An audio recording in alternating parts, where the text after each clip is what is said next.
Check out this video. Oh my god. US attacks Iran, and we're going to be going through all of the details to do with this war.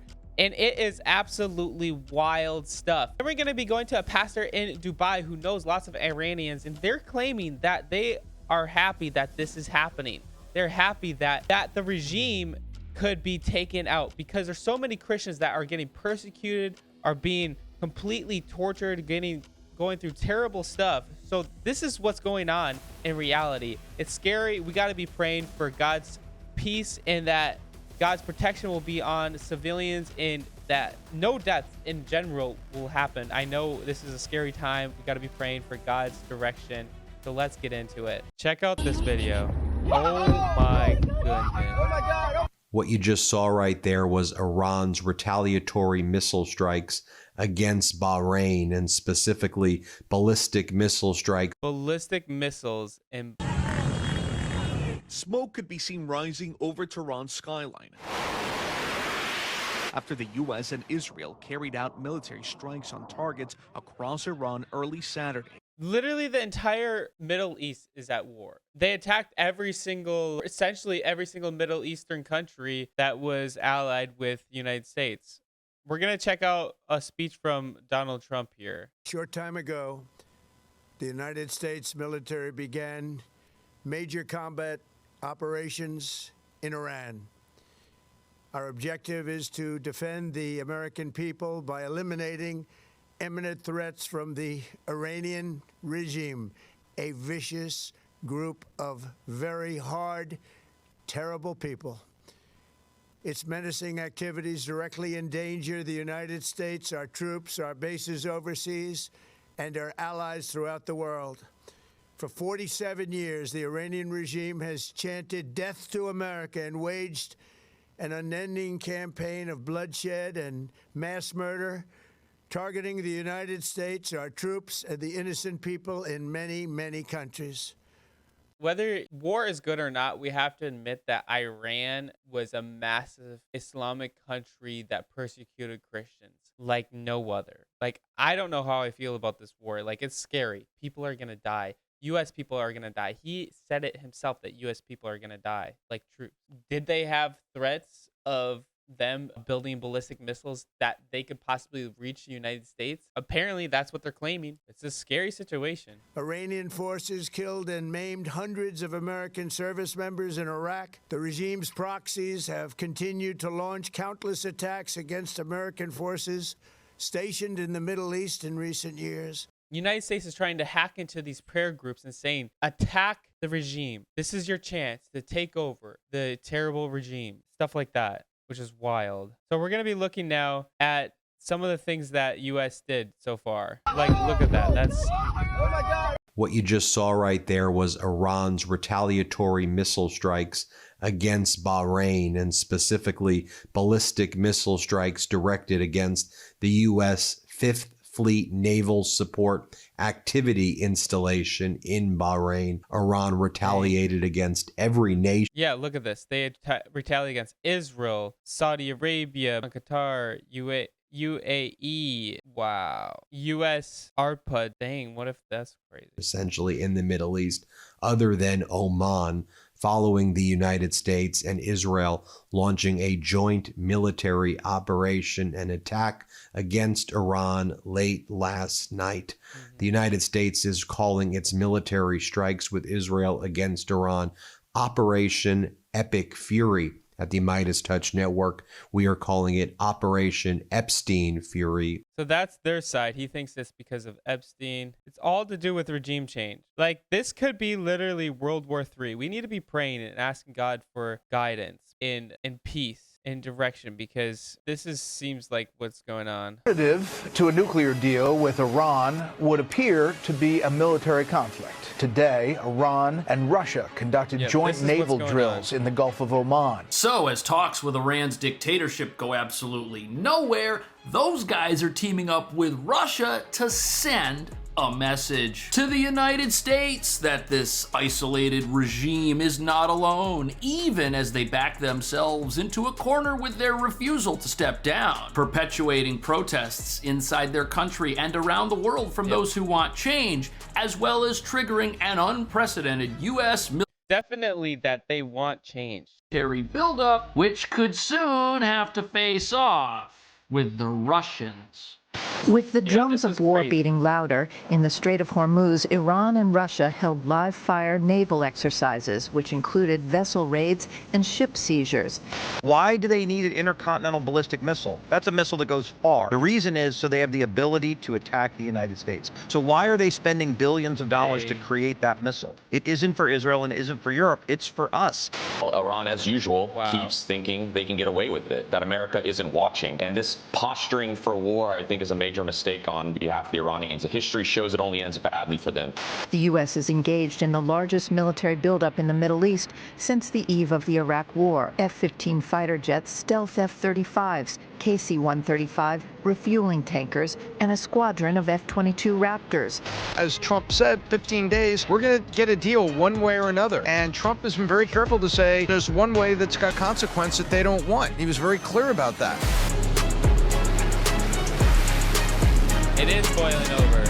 It's already happening. So apparently, China was also involved in these recent military drills with Iran and Russia. And what nobody's talking about is the gathering of these three regimes in one place. It's not an accident whatsoever, as Iran is the last puppet state of the anti-Western axis, propped up by China and Russia, which used to include Venezuela and failing communist Cuba, an alliance the Russians find even more important the longer their war of aggression in Ukraine takes place. Ditto China, who is no friend to anyone on the world stage unless it helps them project power and influence. And together, this anti-Western axis, these guys help each other avoid those pesky US sanctions we've all been hearing about for decades and assumed were completely useless. But now suddenly work, as the Trump administration has made it clear if you sail a tanker full of sanctioned oil anywhere in the world, it's gonna get captured and rerouted to the US strategic reserve. A massive slap in the face to Russia, who routes its sanctioned resources through Iran to the rest of the world, which reveals that if Iran's regime can somehow stick around, the funding mechanisms for continued despotic mayhem remain alive and a real threat. But that brings us to the real reason we are getting closer and closer and closer to something big happening in the Middle East. You've got two US carrier battle groups surrounding our adversaries who are all on life support. The Russians have been on life support since they invaded Ukraine. Iran is on life support every single day as its people rise up and protest. Yep. See, like, that's the thing. People are saying, oh, the Iranian people don't want this to happen. It literally is happening, whether you like to admit it or not. It's a disturbing detail. It's a disturbing reality, but that's what's going on. It's scary. They want change. It's obvious, but it's also scary. Like, what if all this causes just so much death, so much turmoil, so much pain and suffering? We got to be praying. It really makes you think of end time scenarios with all of this war, all of this destruction. I want to know what you guys think about this. Like, are you for this? Do you hope something else would happen? I mean, how else will you get a regime change? How else will you get this debaucherous Islamic person to stop ruling? They do deplorable, despicable things to Christians. Their freedom. And without a strong Russia and Iran, China, they don't have a friend left on the planet. But Trump's got another ace up his sleeve, because this armada, its presence alone, has America's adversaries completely off balance, even without firing a shot. And they're going crazy, expending what little resources they have to perform military drills that won't stop stealth aircraft they don't see until God shows them the instant replay. And as you're about to see, U.S. carriers and ships surrounding Iran, that is nightmare news for Russia, who needs this regime to hang on as long as possible. Fox News alert: Russia and Iran carrying out more joint military exercises with the Islamic Republic moving military assets while the U.S. ramps up its presence. One expert claims Iran is repositioning strike drones under the cover of these joint drills with Russia. The Russia drills would cover for the Iranian forces to move their drones into strike position. They've gone under the veil of doing the military exercises, which happen to be along the coastline, and this is an escalation. So the presence of Russia. Yeah, this is all leading up to what happened. This is before, but because of this is exactly why all these things happen. But imagine if Russia or China get involved. Oh my God. I don't even know. That is just literally World War III right there. Literally World War III. Forces along the Iranian coastline. It does a couple of things. Yes, it's a team up to try and show America, hey, we're here and we're not to be trifled with. But there's an allegation that these drills are giving the Iranians cover so that they can set things up, set up defenses, get things in line to take some sort of preemptive action. And remember, Russia has very few friends left in the world, and without Iran and its strategic oil industry, evading U.S. sanctions to fund wars and invasions of countries like Ukraine goes out the window. On top of that, Russia is currently developing Iranian oil fields right now. And Russia supplies badly needed natural gas to Iran so that this regime can prop up its failing economy. On top of that, the way Russia and China look at this is the more countries out there hostile to the US who don't trade with the US dollar, the better it is for them. But this sleight of hand, moving around military assets under the cover of some sort of drill, well, one expert thinks this may have just sealed Iran's fate. Well, Iran, as usual, keeps thinking they can get away with it, that America isn't watching.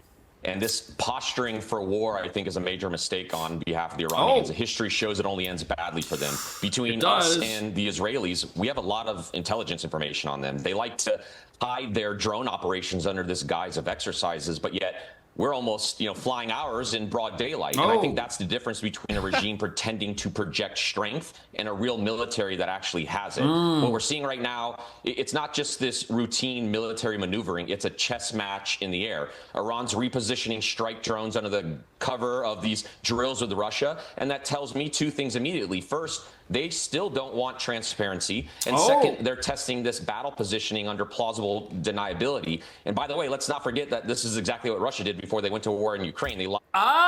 Very interesting. So we've got the Russians and the Iranians, and they're doing the same thing that the Russians did before they launched an invasion. That's not a good look, especially when you've got your negotiators out there who are trying to tell the entire world that, hey, we're a peaceful nation. We want to just have a civilian nuclear program and a few defensive ballistic missiles, which don't actually exist. Those are offensive weapons only. They go very far. But here they are in secret, doing things under the table.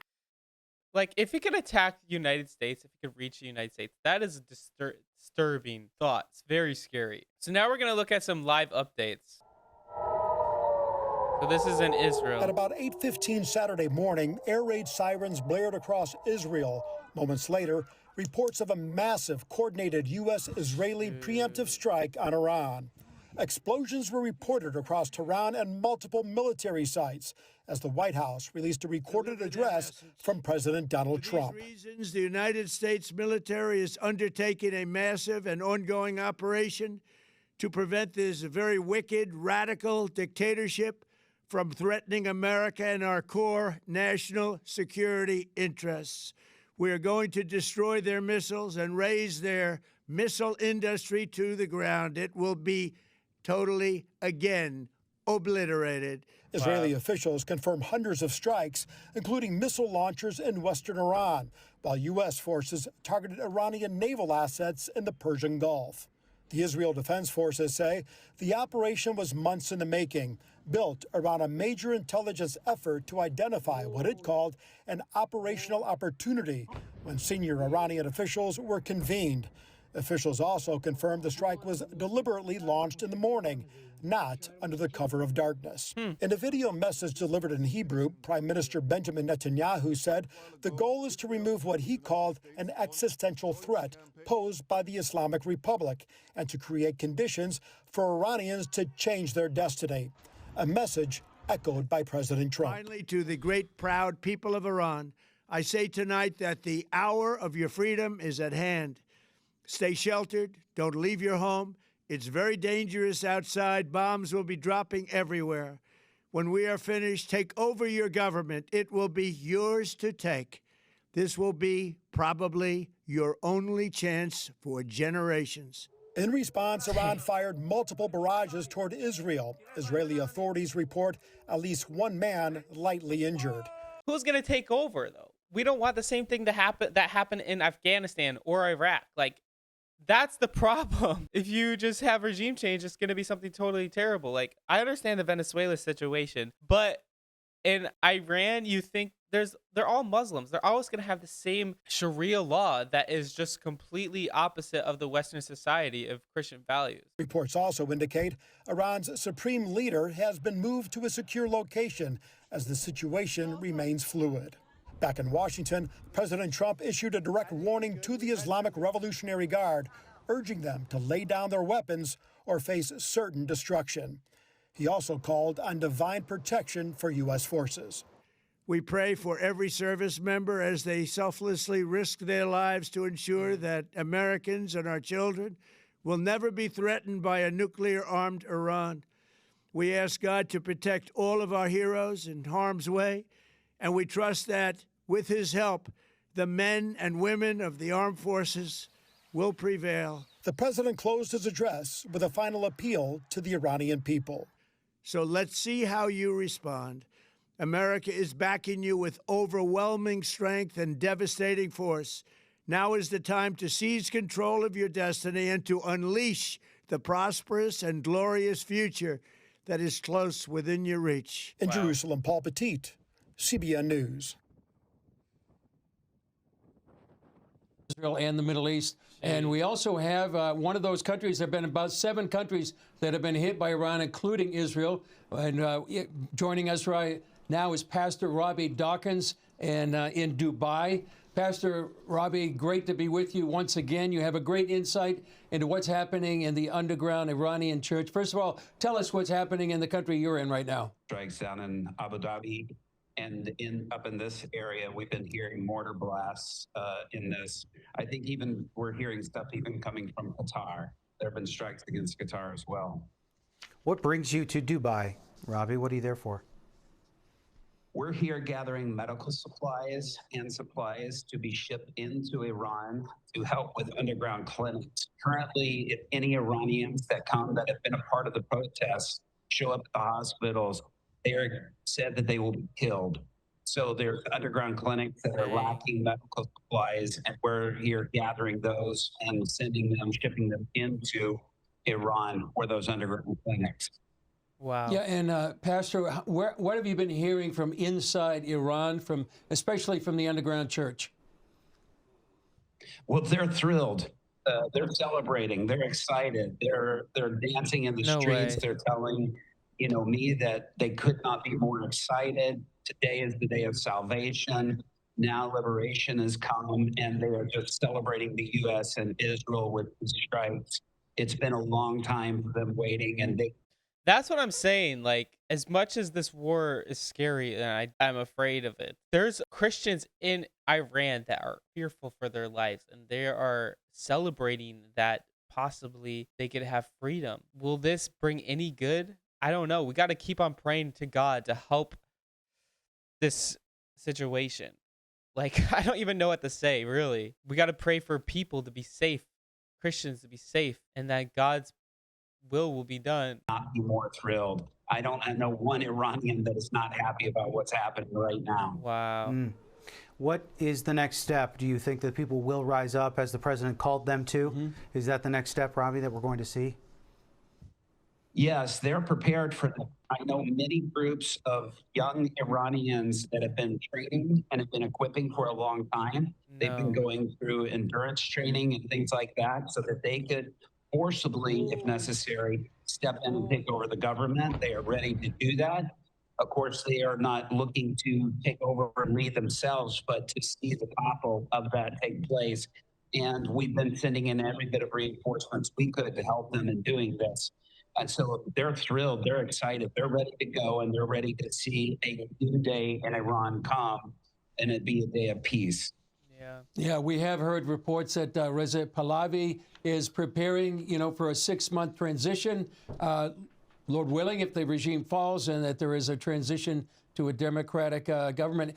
Is that a sense among the people you've talked to that he would be perhaps a transitional leader in Iran? Absolutely. They are very loyal to him and very dedicated to him. He understands their ways. He understands, of course, the Iranian way of thinking. And for him to be a major part of transition, whether it's even him sitting as a Charles type position is figuratively, but also being a part of the government, they want to see that happen because they do believe that he has a commitment to their freedom and that he is committing, to a democratic Iran, which they're desperately wanting. Wow. And so all the Iranians I know are very much behind Pahlavi and very excited about him stepping in.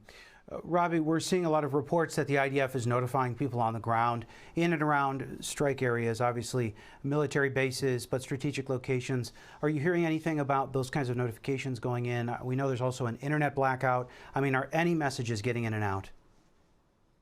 There were tons of text messages that were being sent early this morning and then again late this morning that were spreading all over. I was getting screenshots all over Iran, from Tabriz all the way down in the south in Shiraz, where they were being given those warnings. And so that's been, very good for them. The people are not necessarily going into hiding. They're wanting to step out and topple the government and take over this thing change. So they're wanting to be all hands on deck and available. But they are also, I'm hearing multiple Iranian leaders of the underground church that are very much praying for the protection of Israel and praying for the IDF to, U.S. soldiers to be protected and secure in this time too, as they do these airstrikes. So how would you pray? How would you recommend that people be praying right now, Pastor? I would pray that there would be an absolute complete success against the IRGC, that there would be a complete toppling, that there would be no leaders that remain that could come in and try to do anything, that the IRGC would lay down their arms and do as President Trump has instructed, and that this would be a peaceful transition where that there's not a lot of fighting that's going on. The IRGC will not win this battle. There is no sense in them putting any resistance up whatsoever, and we need to pray to that end. Pray that the believers in Iran stand strong, that they step in and they be able to present the gospel and be able to step into any roles of influence that they can. They are ready to do that and eager to do that. And so that's the thing that I think we need to be praying right now, that this will be a complete finish of the IRGC. Wow. And that it not just be something that, we see as a temporary resolution, but a total and complete cutting the head off of this snake that has been poisoning this nation long enough and the world. Cutting the head off of the dragon. All right.